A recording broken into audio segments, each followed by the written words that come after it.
सुरुवात करावी। छत्रपती शिवाजी महाराज की जय। छत्रपती शिवाजी महाराज की जय। त्याची फळं आज सामान्य नागरिकांना विकासाच्या रूपी टाकायला मिळत आहे।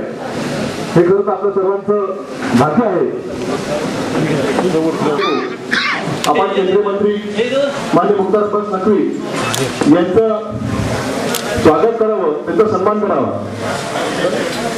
करून कार्यक्रमाला सुरुवात करावी।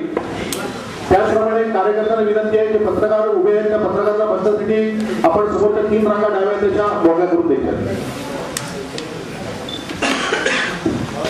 विकास पर्वाचा कार्यक्रम आपल्या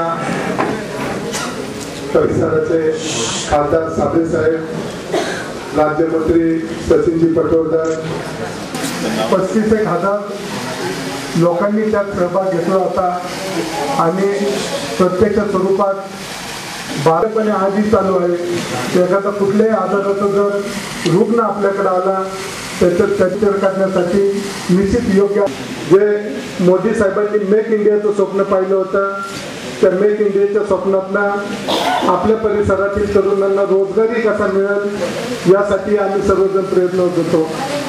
खरं तर पिंपरी चिंचवडचा एक आगळा वेगळा लौकिक आहे।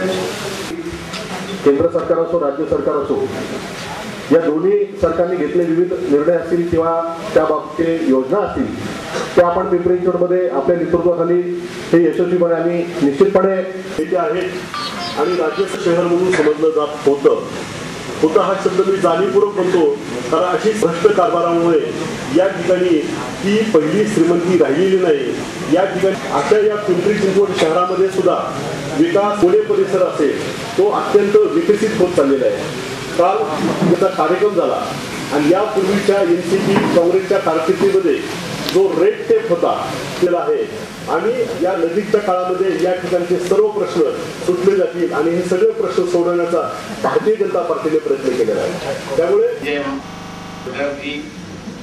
मौली जी, बाबू नायर जी, अमोल मुराद जी, शैला जी, रवि नरेंद्र को जनता का जनादेश तो मिल जाएगा, लेकिन इन हालात से, इन परिस्थितियों से कैसे निपटेंगे? क्योंकि पिछले 10 वर्षों का ये माहौल खराब था। चारों ओर 1,86,000 करोड़ की लूट, 1,76,000 करोड़ की लूट, अरबों खरबों रुपए के जनधन का खुलेआम घोटाला और भ्रष्टाचार, और जिस तरफ भी आप देखिए उस तरफ जो है वो लूट ही लूट, और लूट को 100% छूट।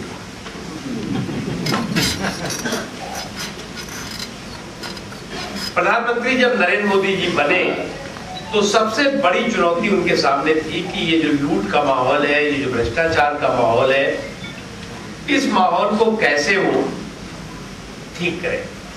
उन्होंने पहला काम किया कि दिल्ली के सत्ता के गलियारे से सत्ता के दलालों की नाकेबंदी और लूट लामी में तालाबंदी कर। सब लोग जानते थे कि साहब दिल्ली में सरकार किसी की बन जाए, चाहे शरद पवार की बन जाए, चाहे सोनिया गांधी जी की बन जाए, चाहे चंद्रशेखर की बन जाए, चाहे देवगौड़ा की बन जाए, चाहे मनमोहन सिंह जी की बन जाए, दिल्ली के जो पावर कॉरिडोर में पावर ब्रोकर है, जो दिल्ली के सत्ता के गलियारे में सत्ता के दलाल है, उनको कोई नहीं हटा सकता। और ये काम एक दिन में नहीं, ये 6 दशकों से लगातार चला रहा था।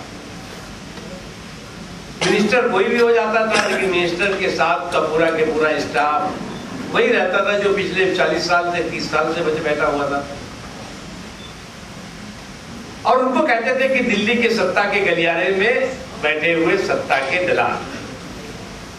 सबसे पहला काम मोदी जी ने किया कि दिल्ली के सत्ता के गलियारे से सत्ता के दलालों की नाकेबंदी और लूट लामी में तालेबंदी, और जिसका नतीजा हुआ कि आज हम 2 वर्षों का जब हमारा कार्यकाल हुआ, 2 वर्ष के कार्यकाल में कोई भी सरकार पूरे देश में घूम घूम के अपने सरकार के कामकाज का लेखा जोखा नहीं देती।